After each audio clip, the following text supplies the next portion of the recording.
بسم الله الرحمن الرحيم.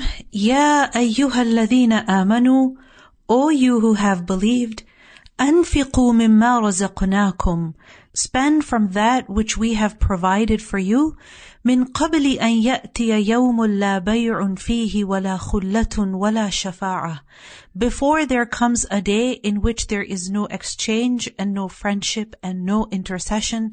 والكافرون هم الظالمون, and the deniers, they are truly wrongdoers.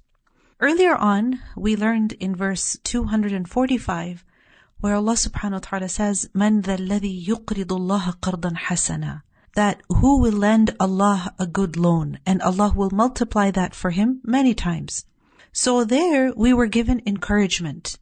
There was targhib. There was encouragement to spend in the way of Allah.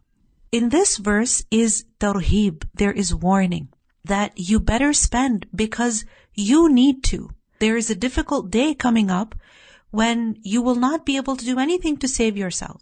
So prepare for it now. And we see this in the Quran, that there is both targhib and tarhib.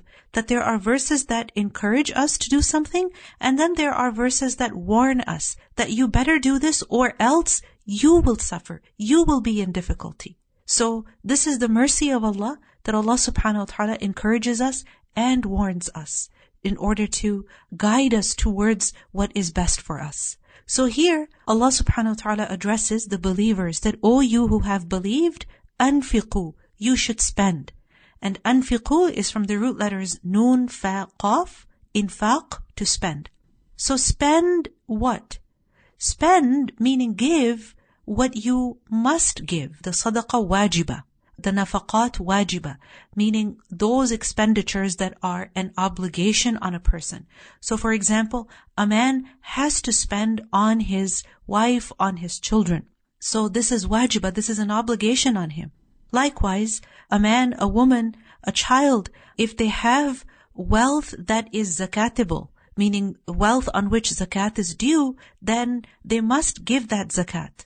So for example, if there is a 6-year-old girl who has a whole lot of gold that her grandmother, her mother has given her, and all of that is her property, then her parents must ensure that zakat is given from that gold.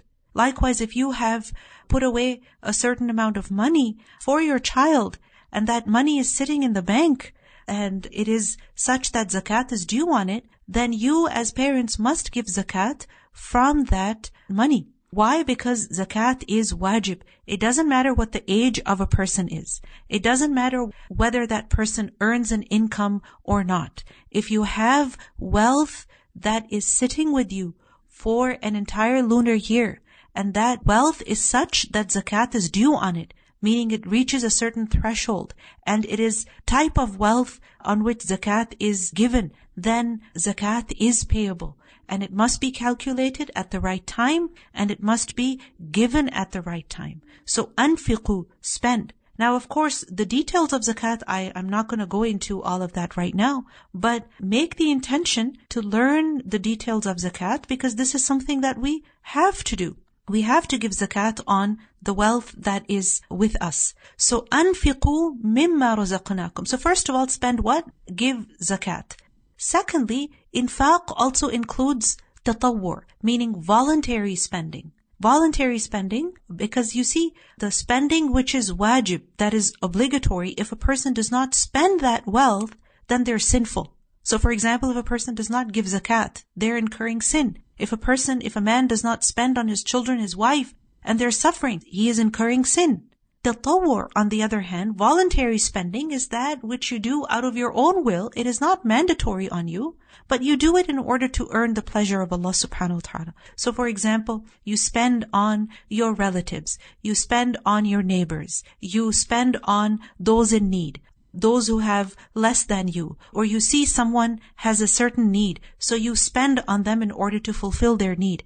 You're not obligated to, but you voluntarily do so. So this is tatawwur. So anfiqu, spend, this includes voluntary spending also. Then thirdly, spend what? Fi sabilillah, for the religion of Allah, in order to support the religion of Allah. And how can you do that? For example, support a masjid, support the publication of Islamic materials, support students of sacred knowledge, right? So all of this is part of infaq. So anfiqu, spend how much? Mimma razaqnakum, from what we have provided you. Now, min means some of, okay? Meaning you're not expected to spend everything that you have.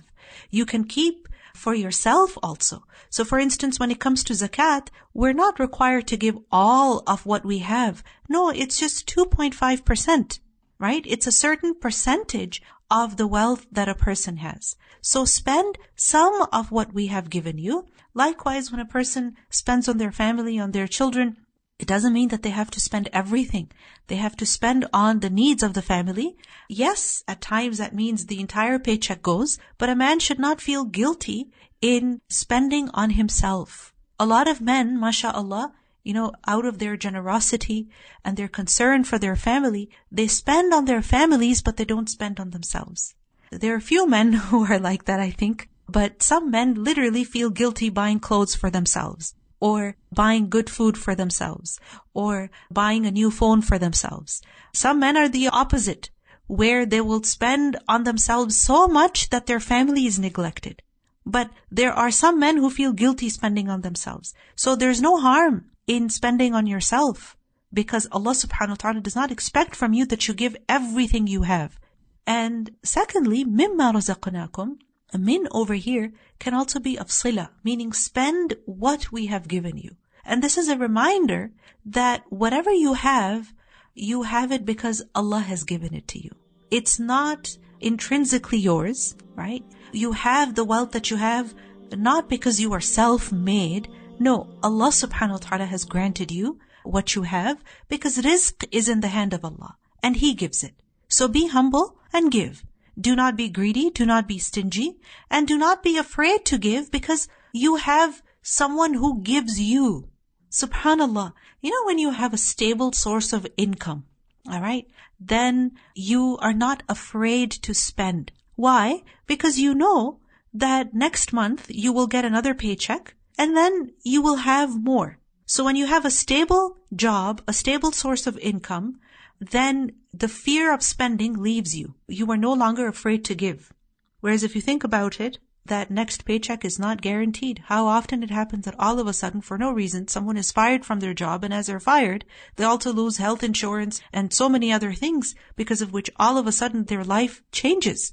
But what is guaranteed is that you have Allah who is Ar-Raziq, who provides you, in whose hand is sustenance.